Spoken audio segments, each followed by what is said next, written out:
Hi, and welcome to LinkedIn for Entrepreneurs. I'm your host, Julia Zata, a LinkedIn strategist and ghostwriter, and lover of all things practical when it comes to visibility strategies. This podcast is for service-based business owners who want to build their brand on LinkedIn, attract new clients, collaborators, and speaking engagements without overthinking every post or sounding like a corporate robot. And yes, we're going to keep it actionable and fun. Let's dive in.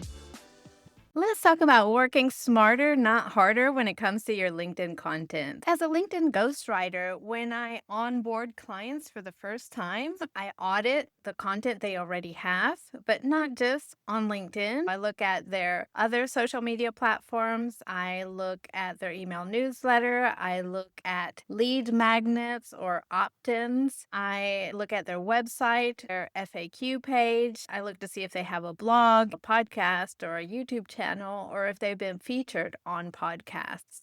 And what I discover more often than not is that they have a bank of content sitting there forgotten about that they're not using. And what they do when it comes to their marketing, they tend to churn out new content all the time, often just for the sake of putting out new content rather than having a strategy behind the content they're creating. And so when I onboard a client, what I do is I take the content they've already created and I repurpose it for LinkedIn in a way that's strategic and has a purpose. And so today I want to share the process that I use for my clients so that you can take it and use it to save time creating your LinkedIn content, because August is right around the corner and I'm sure you don't want to spend your free time creating content for LinkedIn, but you also don't want to ghost your network. So repurposing is the way to go. And if you want a full masterclass on this topic, check the show notes for my LinkedIn content repurposing blueprint, because right now I'm giving it away for free because I really want you to save time this summer without reinventing the wheel every week. So where to start? Start by auditing the content you already have. Think about what all social media platforms are you present on?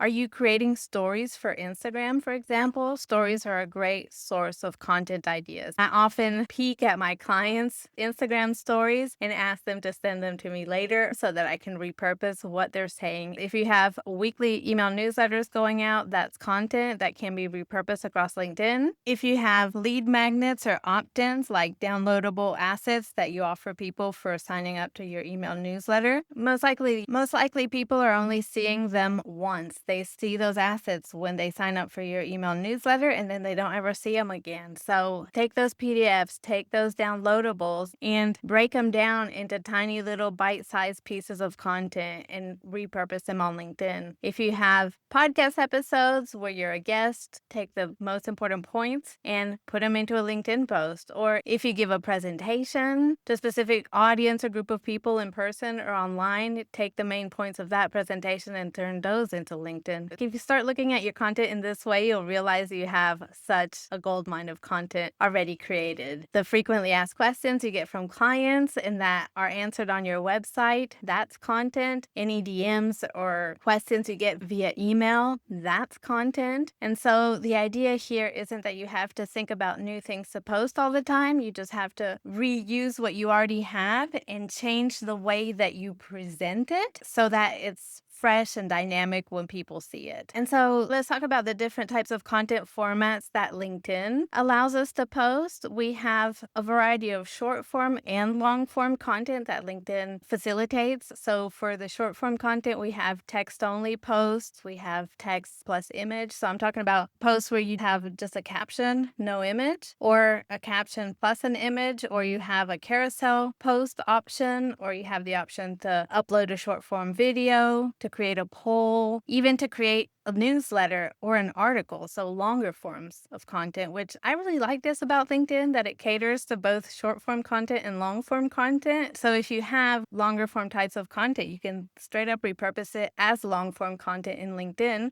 You can also take long form content and break it up into tiny bite-sized pieces. So here's some ideas for how to use different LinkedIn content formats. For example, text-only posts are great for short, punchy, hot takes, bold opinions that spark discussion. Another way to use text-only posts is to take the lists that you put on Instagram, like today, this is on my to-do list, and you write a little list of your tasks on Instagram, you can take that same task list and post it on LinkedIn as a text-only post. It's a behind the scenes of what you're doing, but it's presented only as text. Another way to use text-only posts is to write a very short and relatable story about something that happened that people in your target audience demographic can relate to. And so if you have longer form pieces of content or content created across other platforms, look at it and think, does any of this content look good in a text-only post? Like even threads posts and text-only posts are basically the same thing. Another content format that you can repurpose across different platforms are carousel posts. The only difference on LinkedIn is that carousel posts need to be uploaded as PDF files. Otherwise, it'll show as a multiple image post. And multiple image posts, in my opinion, work best if you're showing photos behind the scenes of either your work or personal life. But if it's a carousel post presented in that way, it looks strange. And so carousel posts, remember, always upload them as PDF files. And if you're wanting to share a lot of different photos for a more behind the scenes type post, then go ahead and post it as multiple images. You can use videos as well, anything that you would put in a carousel post. So carousel posts are great for breaking down complex ideas into bite-sized, really easy to digest slides. Now, if you take that same carousel content, you can turn it into a talk-to-camera video where you're explaining that same idea into a video. And so if you have any longer form content that are more educational, like a blog post, a newsletter, you can shrink it down to a carousel post or a talk-to-camera video. Text plus image posts, so posts where you have a caption plus an image, usually a photo of yourself. I think what the photo does, especially if it's a photo of yourself, is it builds rapport with your audience. They get to see you, so they feel connected to you. And you can use the caption to tell a story, to teach a lesson. And so any content that you've created in other formats, like for example, if you create Instagram B-rolls that usually have a video with text on screen and a trending audio. So that type of content doesn't do well on LinkedIn because LinkedIn doesn't have trending audios, but you could take a photo of yourself and take that same content idea and put it in the caption. So the same lesson you're teaching in the B-roll reel, you can add it into the caption and use it with a photo. Super easy. And then if you have longer form posts, you can straight up repurpose them as a LinkedIn newsletter. So if you have a blog post, an email newsletter, even podcasts, like you could take the podcast transcript, format it like a blog article with headers and subheaders, and then use it as a LinkedIn newsletter. What I like about LinkedIn newsletters is that people can subscribe to them. So LinkedIn users can discover you through your newsletter. And also people who are subscribed to your newsletter get an email notification from LinkedIn every time you post a new newsletter, unless they've turned their notifications off for newsletters, which some people might have. However, it still beats just relying on the algorithm. It's always better as far as the chances of getting seen if people are also receiving an email.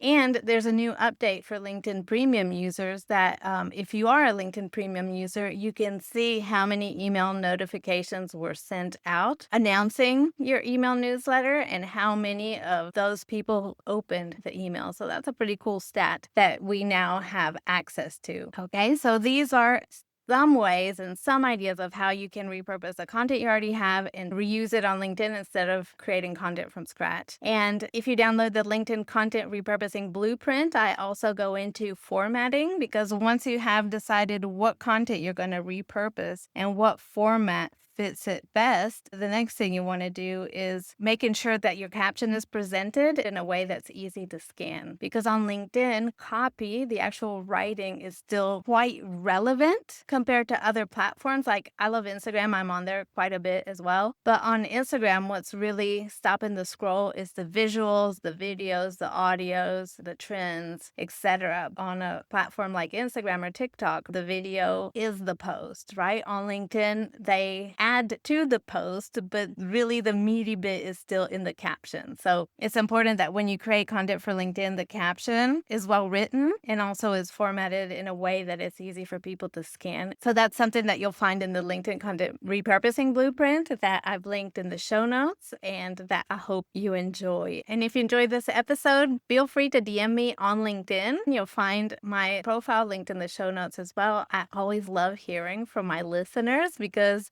right now I'm just sitting by myself in front of my computer with a microphone. But when people come out of the internet and say, "Hi, I've listened to your podcast, I liked it," then it really makes my day. So free to DM me. I'd love to hear from you. And I hope you put all this into practice.